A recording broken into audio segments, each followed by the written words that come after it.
Jun-ho had always believed that love was a distraction. Not because he was incapable of it, on the contrary, he felt things deeply, painfully even, but because love had never been practical. In the world he ruled, feelings were liabilities. Emotions clouded judgment. Desire softened resolve. Attachment created weaknesses that ruthless competitors were always eager to exploit. So he built his life like a fortress. At 34, Jun-ho stood at the peak of South Korea's elite society. A self-made billionaire whose investments stretched across real estate, technology, luxury brands, and global finance. His name alone could bend boardrooms into silence. His presence commanded attention without effort. Tall, broad-shouldered, impeccably dressed, with sharp eyes softened only by restraint, he was the kind of man magazines called untouchable. And for the most part, he was, except when she smiled. Ava Monroe was laughing. Jun-ho stood near the marble balcony of Min-jae's penthouse, a crystal glass of whiskey untouched in his hand, watching as Ava leaned toward his friend, her laughter warm and unguarded. The sound of it carried easily above the low hum of music and conversation, wrapping around him in a way he didn't know how to escape. She laughed with her whole body, head tilting back, shoulders relaxing, eyes bright with sincerity.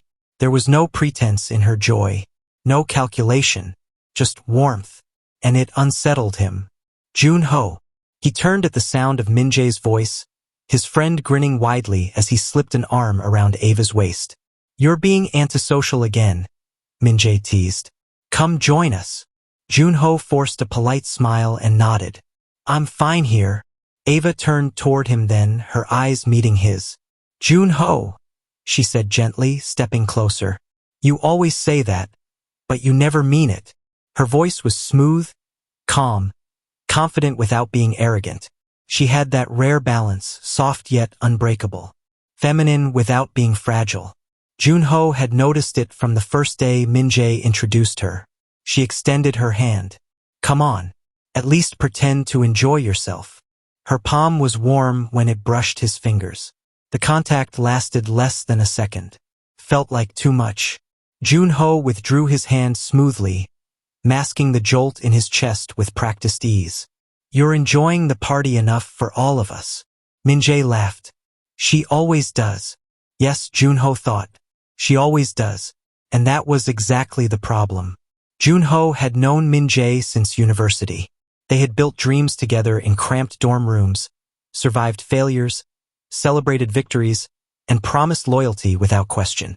Min-jae was charming, ambitious, endlessly confident, the kind of man people trusted easily.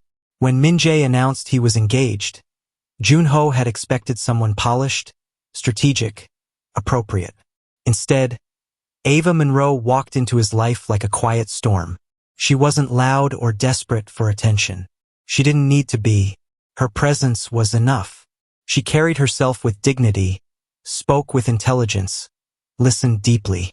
She treated people, waiters, assistants, security, with the same respect she gave CEOs. Jun-ho noticed everything. The way she remembered small details.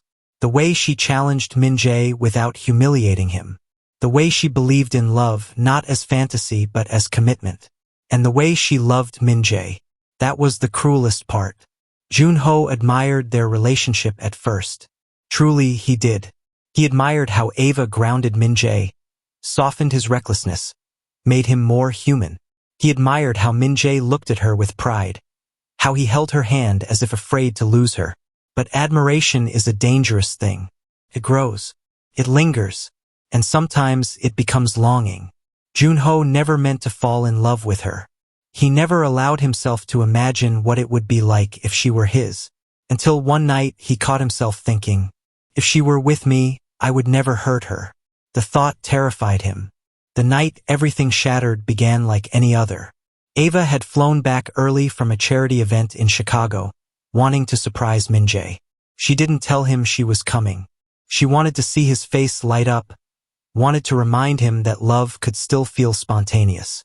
Jun-ho was in his office when his phone rang. Ava's name lit up the screen. He frowned. She never called him directly unless it was important. "Jun-ho," she said, her voice tight. Something was wrong. I'm at Min-jae's apartment, she continued. I think you should come. His chest tightened. What happened? Silence. Then, quietly, I heard voices in his room. Jun-ho was already reaching for his coat. The door to Min-jae's bedroom was half open. Jun-ho arrived just in time to hear Ava's sharp intake of breath. Inside the room, Min-jae was pressed against another woman. Her dress hiked up, his hands where they did not belong, mouths locked together in desperate betrayal. The sound Ava made wasn't a scream. It was worse. It was the sound of something breaking. Min-jae froze when he saw them. Ava, wait! She stepped back slowly, her face pale but composed in a way that broke Jun-ho's heart. So this is why you've been busy, she said softly. Jun-ho watched her carefully. There were no tears yet, just stillness. Dangerous, quiet stillness. The woman scrambled away, grabbing her clothes, avoiding everyone's eyes. Min-jae reached for Ava. It's not what it looks like. She laughed then, a hollow, bitter sound. Don't insult me, she said. I saw everything. She turned away from him, her gaze lifting to Jun-ho.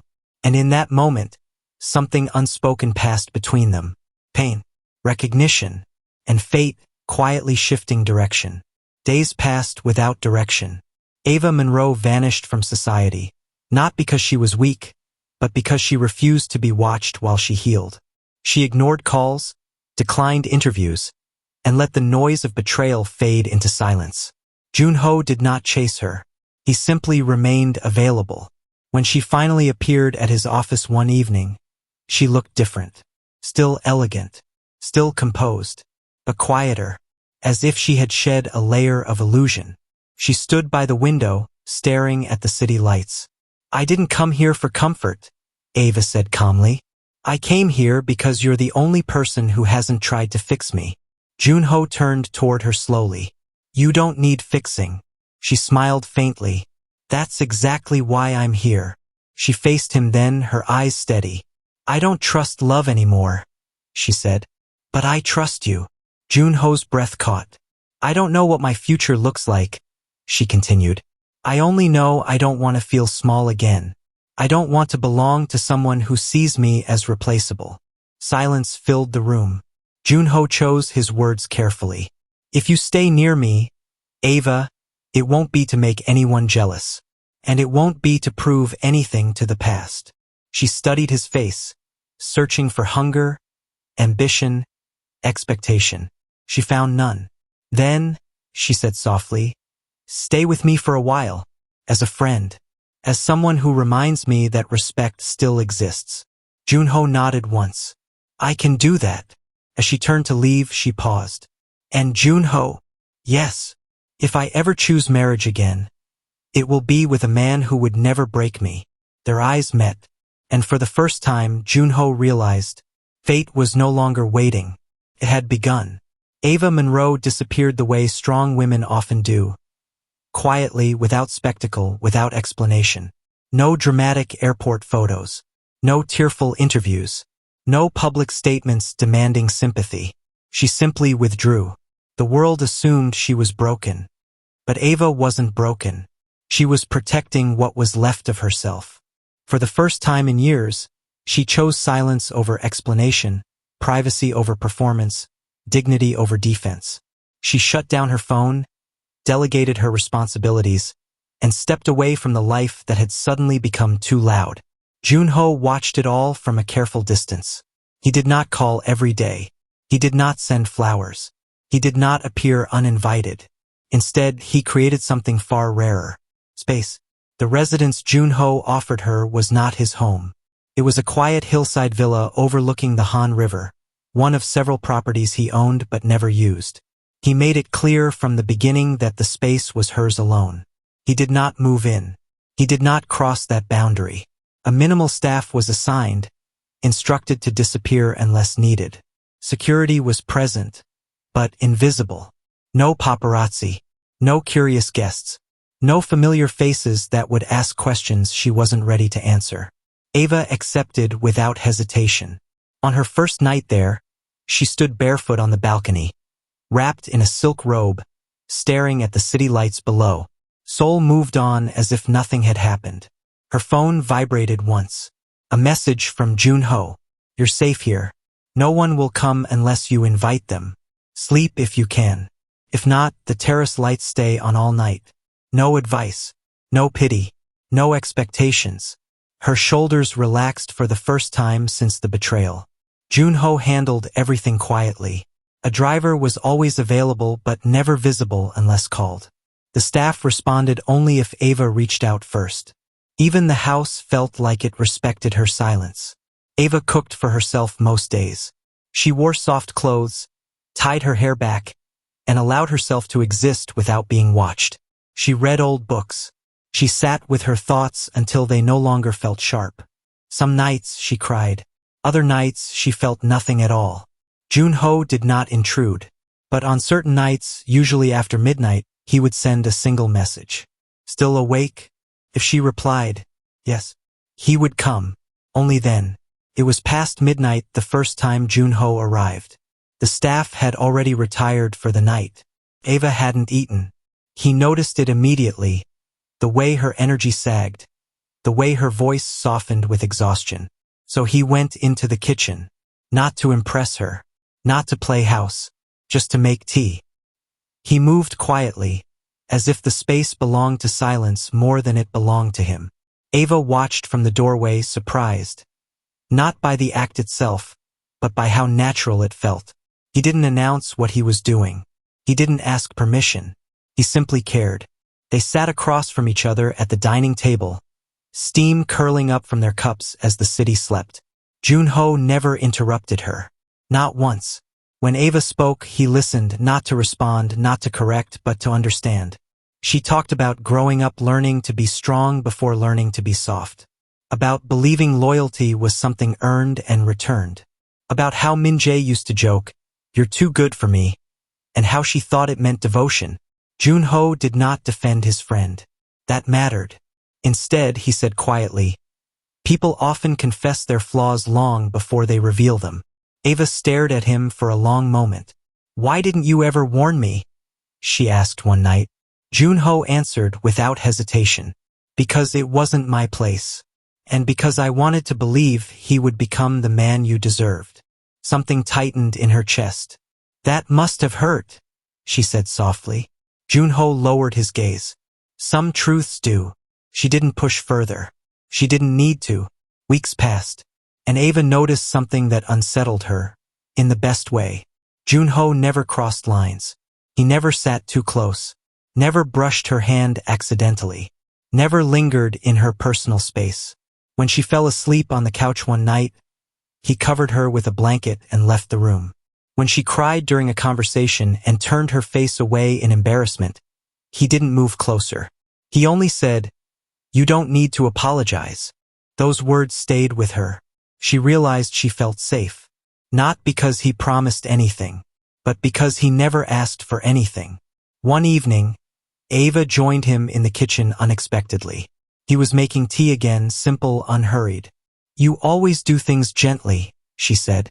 Jun-ho paused. "Is that a complaint?" "No," she replied. "It's unfamiliar." He nodded.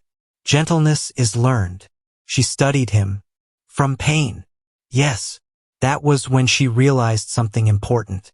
She knew his discipline, his habits, his principles, but she knew almost nothing about his heart.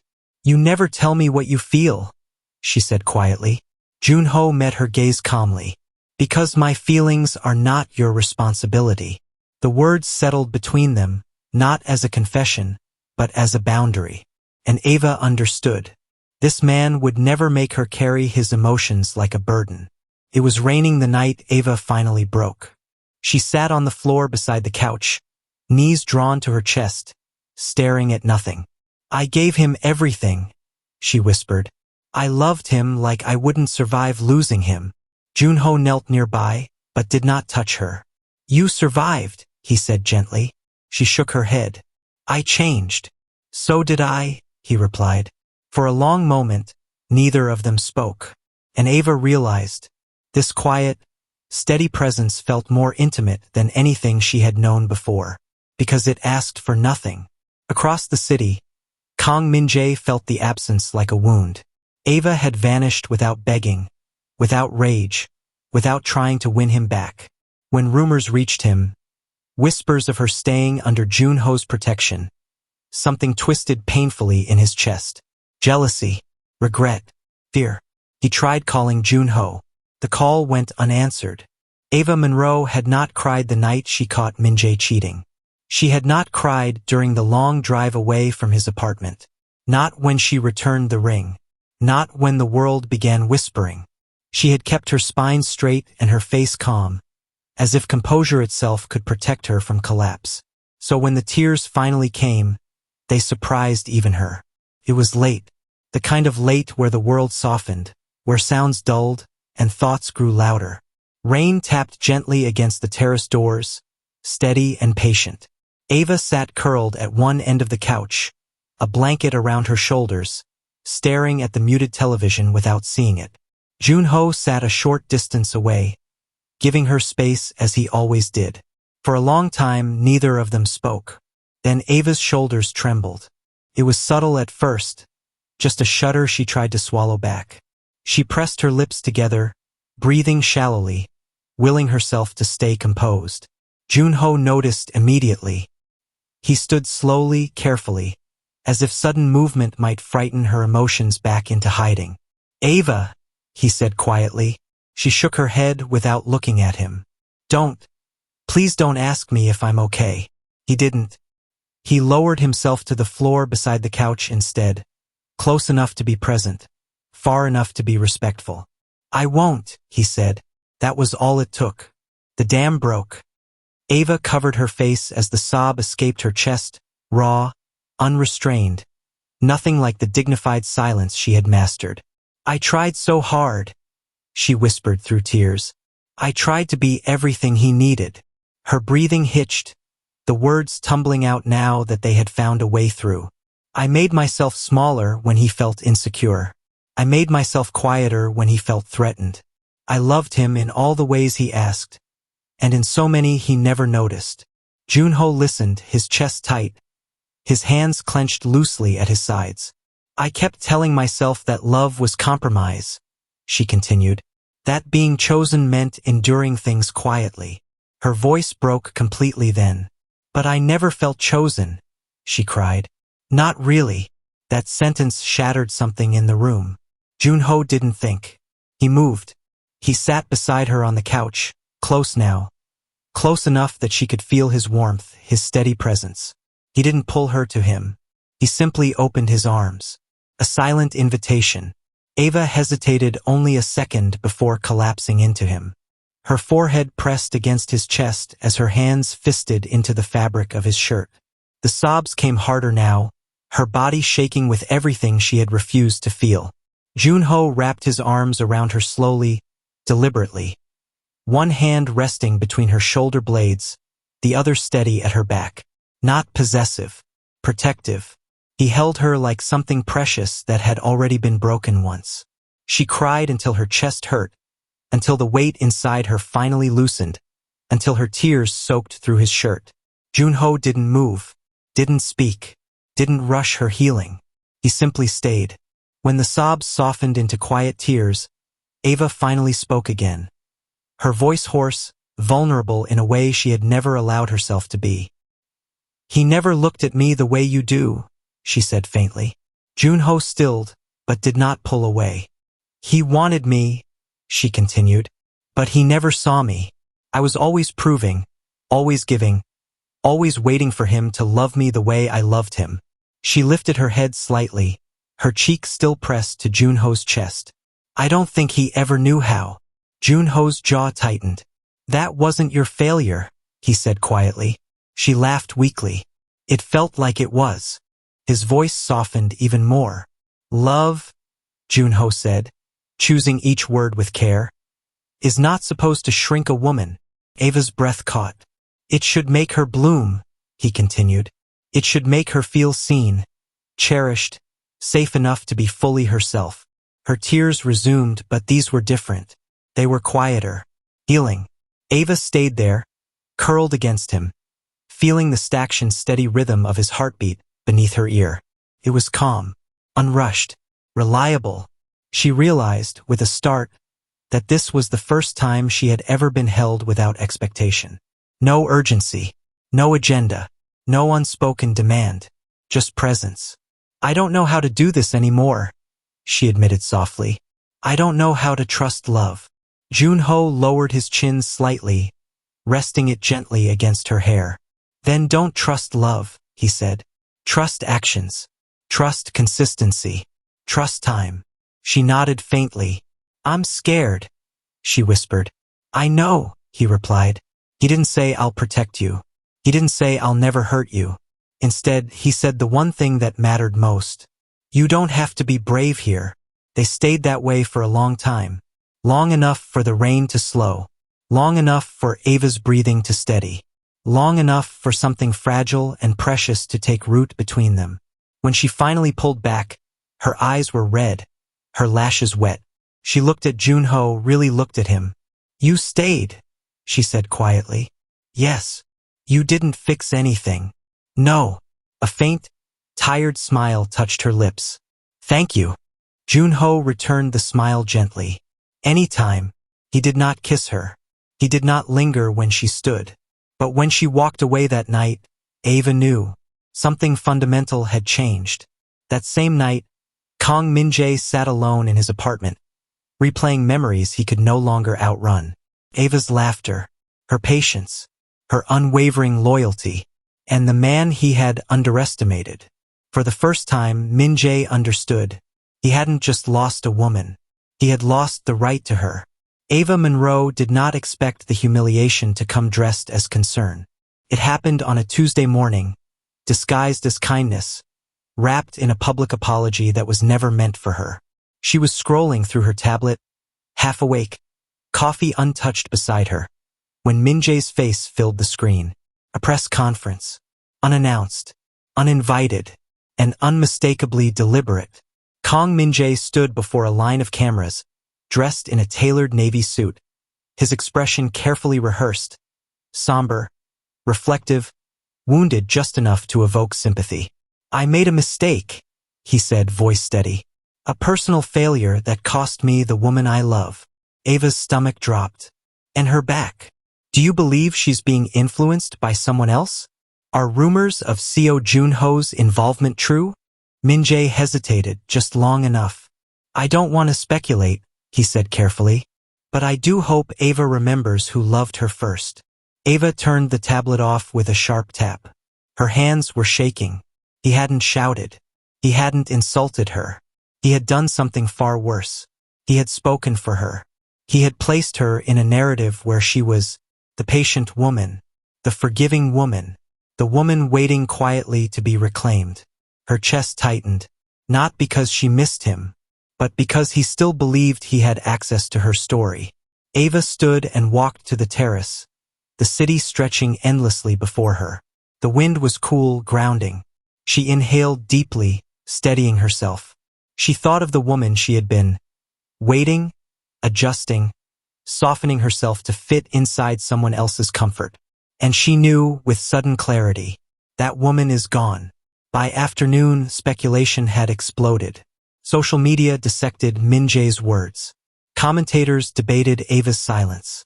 Sympathy shifted dangerously close to pressure. Why wasn't she responding? Why wasn't she denying it? Why wasn't she speaking up? Ava sat alone, the noise pressing in. Silence had protected her before. Now it threatened to erase her. She didn't want revenge. She didn't want to hurt Min-jae. She wanted something far more important. Control. Jun-ho was in his office when she arrived. No announcement. No hesitation. She walked in with steady steps, her posture composed, her expression calm in a way that spoke of resolve rather than fear. He rose immediately. "Ava." "I saw it," she said.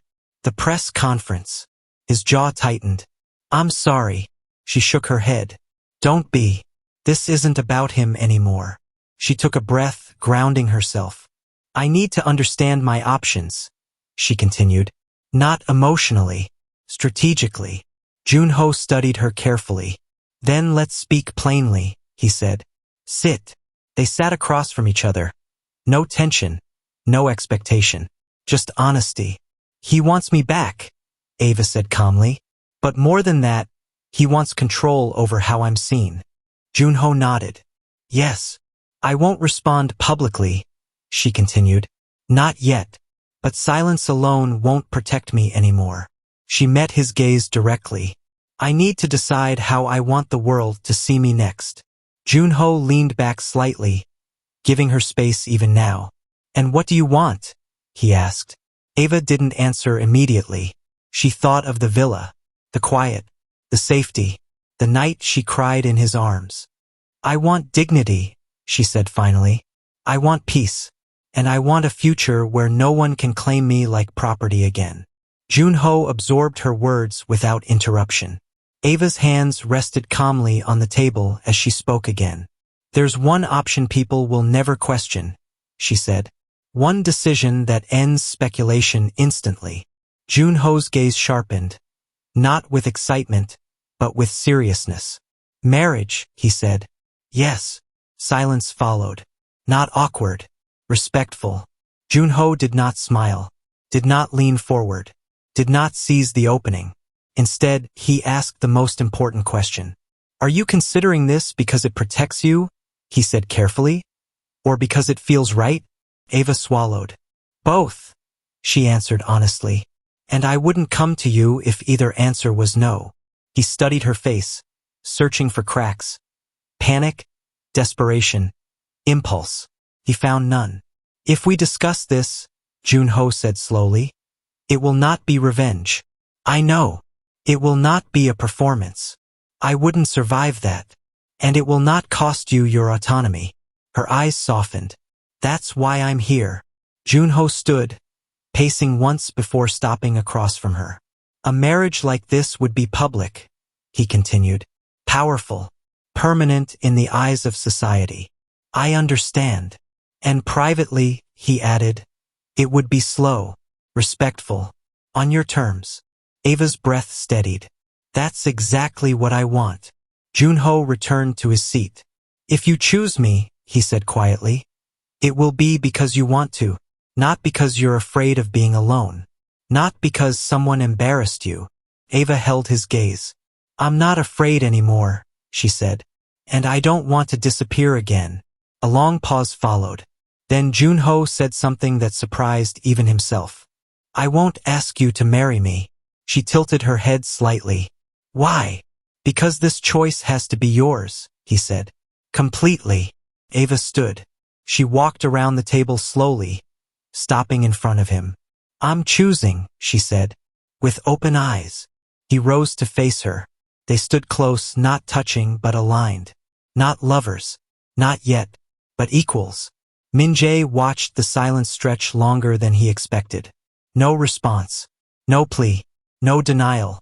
And slowly, something began to dawn on him. Ava was no longer reacting. She was deciding. And the man standing quietly beside her was someone Min-jae had never truly understood. The announcement did not come with rumors. Came with certainty. At exactly 9 o'clock on a Friday morning, every major media outlet in Seoul received the same statement, short, formal, and unmistakable. CEO Jun-ho, chairman of JH Group, and Ms. Ava Monroe will be married in a private civil ceremony. The union is based on mutual respect and shared values. No further commentary will be given. No engagement photos. No interviews. No explanations. Just truth. And Seoul stopped breathing. Markets buzzed. Social media exploded. Commentators scrambled. CEO Jun-ho, private, untouchable, emotionally elusive, was marrying her? Ava Monroe, the woman publicly betrayed, publicly reclaimed, and now publicly chosen. Speculation spiraled wildly, but one conclusion echoed everywhere. This was not scandal. This was power. Ava watched the news from the quiet of the villa, Jun-ho standing a respectful distance away. They'll say I planned this, she murmured. They'll say you were rescued. Jun-ho shook his head. They'll say whatever lets them sleep at night. She glanced at him. Does it bother you? No, he said calmly. What matters is that you are not silent anymore. Her lips curved slightly. Min-jae learned the news alone. He stared at his phone, rereading the headline until the words blurred. Married. Not dating. Not rumored. Married. His chest constricted painfully. Jun-ho, the friend who never raised his voice, never competed, never warned him, and yet had quietly taken everything Min-jae believed was secure. Min-jae lashed out. He called Ava. No answer. He called Jun-ho. Straight to voicemail. Something broke then. Not loudly, not publicly, but deeply. For the first time, Min-jae understood what it felt like to be irrelevant. The civil ceremony was private. No cameras. No guests beyond legal witnesses. Ava wore a simple ivory dress. Elegant, understated, powerful in its restraint. Her hair fell softly over her shoulders. No veil. No performance. Jun-ho wore black, tailored to precision, his expression calm but solemn. When Ava stepped beside him, their eyes met. Not with passion, with understanding. They exchanged vows that were brief, intentional. I choose respect. I choose honesty. I choose protection without possession. When the registrar pronounced them married, Ava felt something unexpected settle in her chest. Not joy, not fear. Stability. The world changed immediately. Ava Monroe became Mrs. CO in headlines, in records, in whispers. Her phone filled with messages. Some congratulatory, some curious, some resentful. But inside the car as they left the courthouse, silence wrapped around them like a cocoon. Jun-ho broke it gently. If at any point this feels wrong, he said, you tell me. She nodded. I will. And nothing changes unless you want it to. She turned toward him. You're very good at saying that. It's the only way this works. That evening, they arrived at Jun-ho's primary residence. Large, minimalist, quiet. He handed her a folder. She raised an eyebrow. A contract. Boundaries, he corrected. They sat across from each other, like business partners, not lovers. Separate bedrooms. No physical intimacy without explicit consent. Public unity, private patience. Freedom to walk away emotionally at any time. Ava read slowly. Then she looked up at him, eyes shining. Not with tears, but with awe. You didn't trap me, she said softly. Jun-ho met her gaze. I married you. I didn't claim you. She closed the folder. I accept. That night, Jun-ho showed her to her room. Spacious, warm, thoughtfully prepared. He stopped at the doorway. Good night, Ava. Good night, Jun-ho. He did not step inside. He did not linger. But as the door closed, Ava leaned against it, her heart pounding. Not with fear, but with something unfamiliar. Anticipation. Across the hall, Jun-ho rested his hand briefly against his own door, exhaling slowly. They were married. And yet, nothing had been taken. Everything remained possible. Min-jae stood before his mirror, tie undone, eyes bloodshot. He remembered laughing once, dismissing Jun-ho's silence as weakness. Now he understood. The quiet man had not waited to compete. He had waited to be chosen. Marriage did not change the way Jun-ho moved through the house. If anything, it made him more careful. Ava noticed it in the mornings. How he waited until he heard her door open before leaving his room. How he kept his presence gentle, as if space itself were something sacred between them. There were no expectations, only quiet. Their first morning as husband and wife began without ceremony. No breakfast in bed, no awkward smiles, no rehearsed conversations about how to act now. Ava padded into the kitchen in a soft robe, hair loosely tied back, still adjusting to the strange reality of waking up married to a man she had not yet kissed. Jun-ho was already there. He stood at the counter, sleeves rolled up, preparing coffee with methodical precision. He glanced up when he sensed her presence. Good morning, he said. Good morning. That was all. But something about sharing that simple exchange made Ava's chest warm. They sat at the kitchen island, coffee between them, the morning light filtering softly through the windows. No rush, No scripts. Just two people learning how to exist together. Jun-ho had never eaten dinner with someone regularly before. Business dinners, yes. Formal gatherings, always. But this quiet meals, cooked simply, eaten slowly, was new. Ava noticed how he relaxed when there was no audience. How his shoulders lowered. How his expressions softened. How he listened without distraction. "You don't talk much when you eat," she observed one evening. He smiled faintly. "I was taught that meals are for presents." She considered that. "I like that." So did he. One night, after dinner, Ava asked a question she hadn't planned. "Why did you never marry before?" Jun-ho didn't answer immediately. He set his glass down carefully. "My mother," he began slowly, "loved deeply. Too deeply." Ava leaned forward slightly, listening. "She gave up everything for my father," he continued. "Her ambitions, her independence. When he left, she had nothing left of herself." Ava's chest tightened. "She taught me many things," Jun-ho said. "But the most important was this: love should never erase who you are." Ava swallowed. "That's why you give so much space," she said. "Yes." Ava found herself opening up in ways she hadn't expected.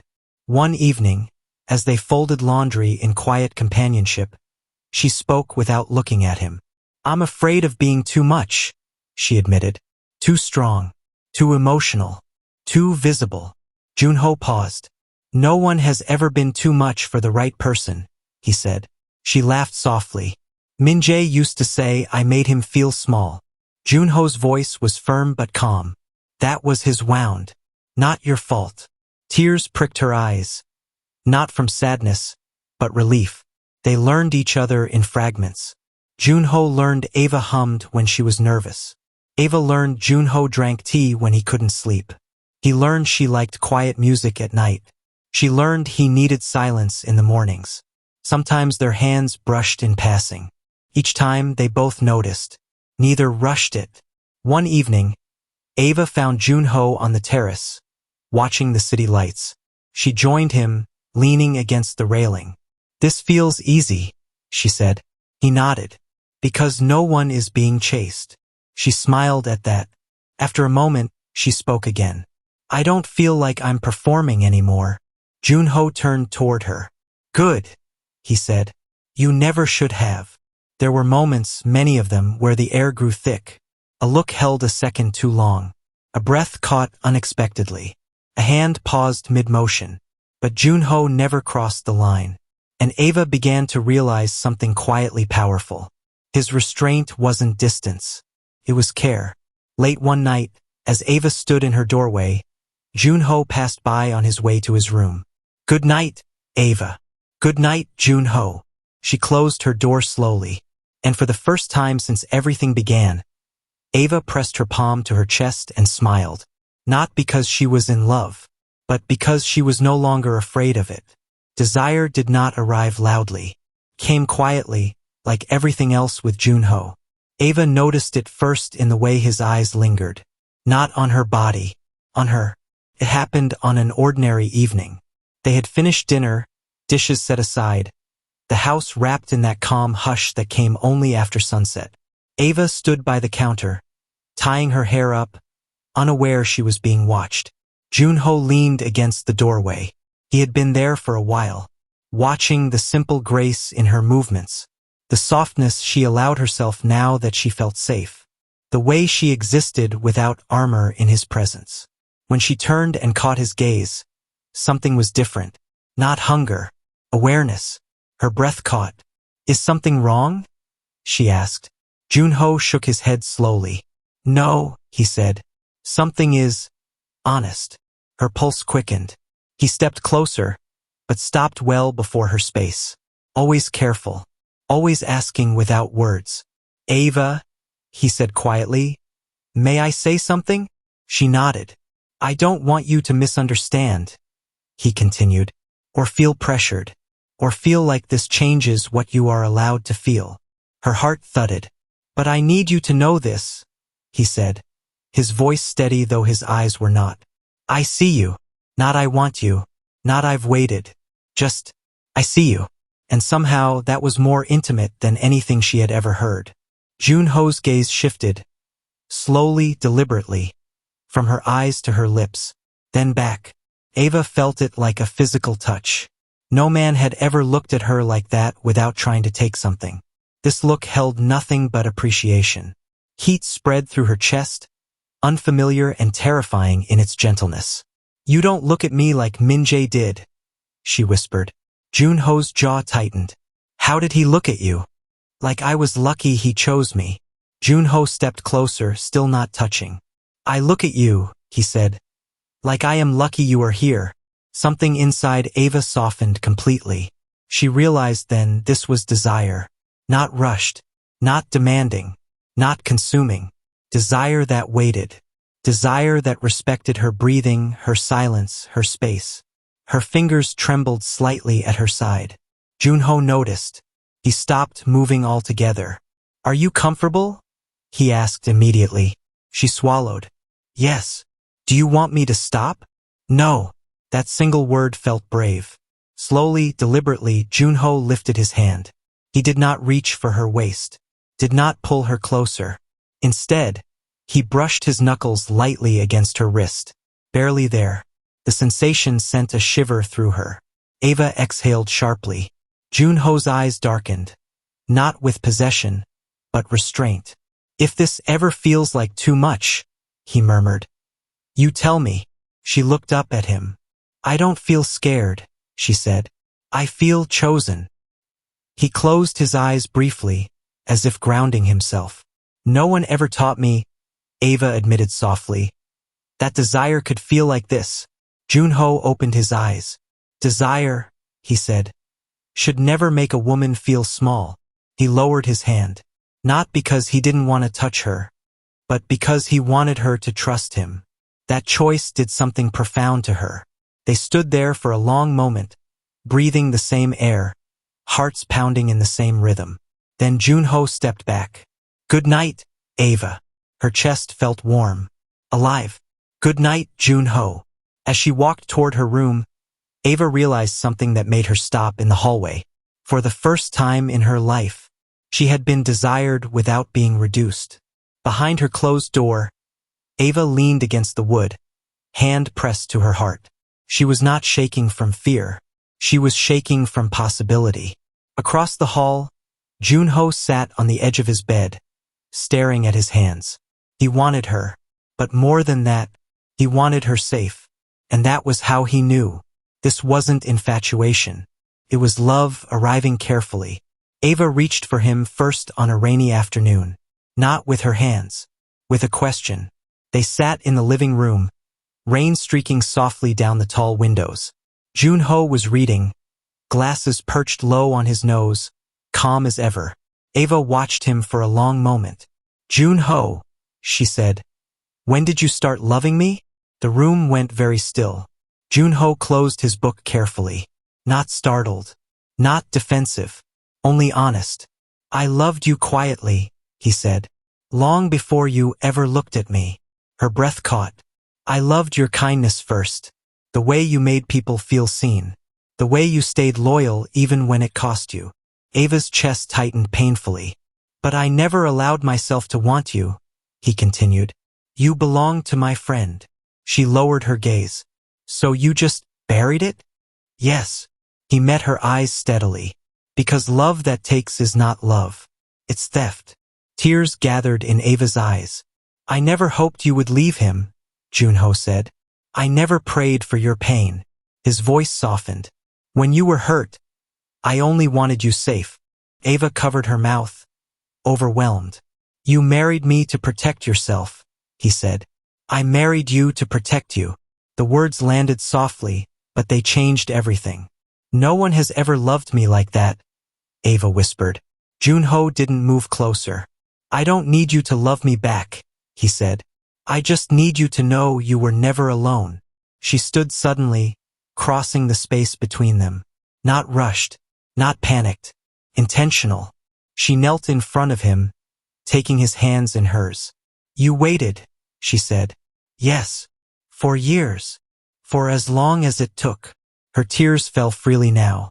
"I think," Ava said through a shaky breath. I'm falling in love with you. Jun-ho's breath hitched, not from surprise, from relief. I will never rush you, he said. I don't want to be rushed, she replied. I want to be real. She lifted his hand to her cheek. He froze, giving her space even now. You can touch me, she whispered. Slowly, reverently, Jun-ho cupped her face. The touch was warm, steady, like something that had waited its entire life to exist. I love you, Ava said. Jun-ho closed his eyes, then opened them. I have loved you, he replied. For a long time. Their foreheads touched. No kiss yet, just breath, just truth. Later that night, Ava lay awake in her bed, heart full in a way it had never been before. She wasn't loved loudly.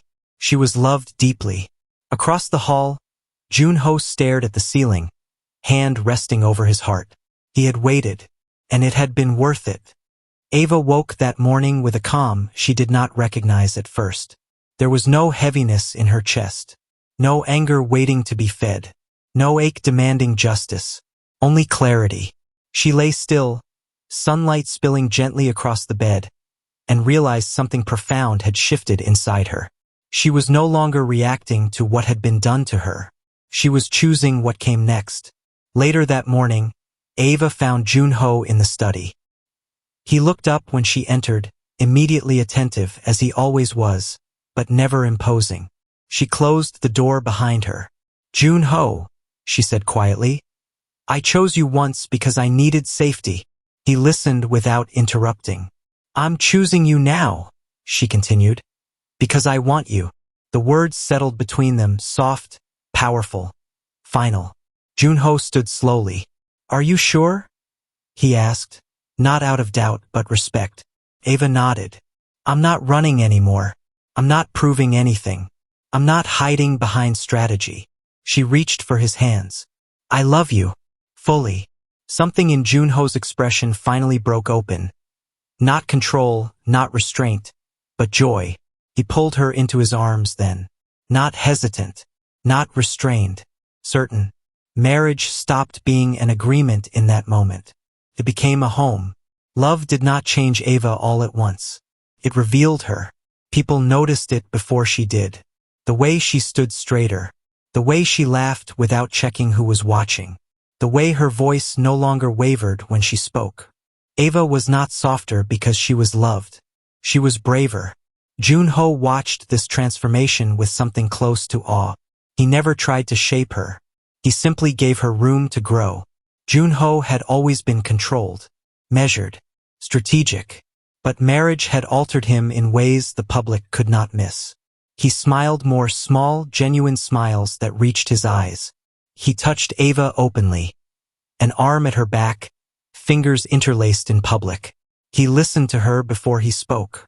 At a board dinner, when Ava offered a quiet opinion, Jun-ho deferred to her without hesitation. Tell them what you told me, he said. The room leaned in. Power shifted. The first public appearance as a married couple came without spectacle. No red carpet, no grand gestures, just presence. They walked into the event side by side, equal pace, equal confidence. Cameras flashed, whispers followed. But Ava did not shrink. Jun-ho did not shield her. They stood as one. When a reporter asked Ava how it felt to marry such a powerful man, she smiled calmly. I didn't marry power, she said. I married peace. Jun-ho's hand tightened gently around hers. At home, love was even quieter. Morning kisses before meetings. Shared laughter over small mistakes. Comfort in silence. One evening, Ava rested her head on Jun-ho's chest and murmured, I didn't know love could feel like safety. Jun-ho kissed her temple. That's because you were taught love should hurt, he replied. It shouldn't. She smiled, eyes shining. They didn't try to be admired, but people watched. A black woman standing confidently beside one of Korea's most powerful men. Not as decoration, not as a story, but as a partner. And a man who did not dim his wife's light to feel tall. They became something unexpected. Hope. At a gala, Ava wore a deep emerald gown, elegant, commanding. Jun-ho adjusted her bracelet before they entered. "You ready?" he asked. She smiled. "With you? Always." Inside, they moved effortlessly. No competition. No performance. Just alignment. Late that night, as they stood on the balcony overlooking the city, Ava spoke softly. "Love didn't save me," she said. "It didn't erase my past." Jun-ho nodded. "It honored it," she continued, "and then gave me something better." He turned her toward him.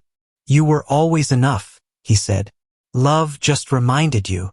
She leaned into him, and in that moment, love was no longer private. It was visible. Some love stories end with fireworks. Theirs ended with certainty. Time moved differently after healing. Not slower, but gentler. Ava learned that love did not need to announce itself every morning to remain true. It showed up in quieter ways now. In Jun-ho leaving her notes before early meetings. In the way he listened when she spoke, even about small things. In the way the house felt lived in, not staged, not silent. Marriage had become real in the most ordinary moments. And that, Ava realized, was the miracle. Jun-ho chose Ava every day without ceremony. He chose her opinions in rooms where men expected him to dominate. He chose her comfort over appearances. He chose her joy over control. He never corrected her in public. Never spoke for her unless she asked. Never made her feel like love was conditional. One evening, as they prepared for bed, Ava watched him loosen his watch and place it carefully on the dresser. "You know," she said thoughtfully, "you never tried to change me." Jun-ho glanced up. "Why would I?" he replied. "You are not a problem to be fixed." Her eyes softened. Jun-ho was not loud in his love, but he was unwavering. When Ava had nightmares, he held her without asking questions. When memories resurfaced, he listened without trying to rewrite them. When she doubted herself, he reminded her, gently, of who she already was. He did not save her. He stood beside her while she saved herself. And that made all the difference. On their anniversary, Jun-ho took Ava somewhere unexpected. Not a grand destination. Just a quiet coastal town where the air smelled like salt and possibility. They walked along the shore at sunset, shoes in hand, fingers brushing. Ava stopped, turning to face him. "If things hadn't gone wrong," she said softly, "we might never have found each other." Jun-ho considered that. "Maybe," he said, "but I don't think love comes late. I think it comes when we're ready to keep it." She smiled. That night, they sat by the window watching the sea. Ava rested her head on Jun-ho's shoulder. "I don't feel like I have to earn your love," she murmured. "You never did," he replied. "And I don't feel like I'll lose myself in it." Jun-ho kissed her hair. "That's because love should add to you," he said, "not consume you." She closed her eyes, breathing him in. This was not passion fueled by fear. This was intimacy rooted in trust. Later, as they lay together, Ava traced slow circles on Jun-ho's chest. "Do you ever think about the future?" she asked. He smiled faintly. "I think about growing old with you," he said. "About watching you become more of yourself every year." She laughed softly. "That sounds peaceful." "It is," he agreed, "because forever doesn't scare me anymore." Ava lifted herself slightly, looking into his eyes. "Forever doesn't scare me either." Years later, people would still talk about them. About the unlikely pairing. About the quiet billionaire and the woman who changed him. About the strength they carried together. But the truth was simpler. They did not build a love story to be admired. They built one to be lived. On an ordinary morning, Ava stood in the kitchen, sunlight pouring in, Jun-ho behind her with his arms around her waist. "I'm glad it was you," she said suddenly. He rested his chin on her shoulder. "So am I," he replied. She turned in his arms. And in that moment, unremarkable, unscripted, real, they knew. This was it. Sparkle's true love, solidified, not rushed, not stolen, chosen every day. A woman he chose without hesitation. A man she needed without compromise. And a love that did not ask for revenge. Only forever. Thank you for watching. If you enjoyed the story, leave us a comment. Also share and subscribe to our channel, and click on the notification bell to get notified whenever a new story is made.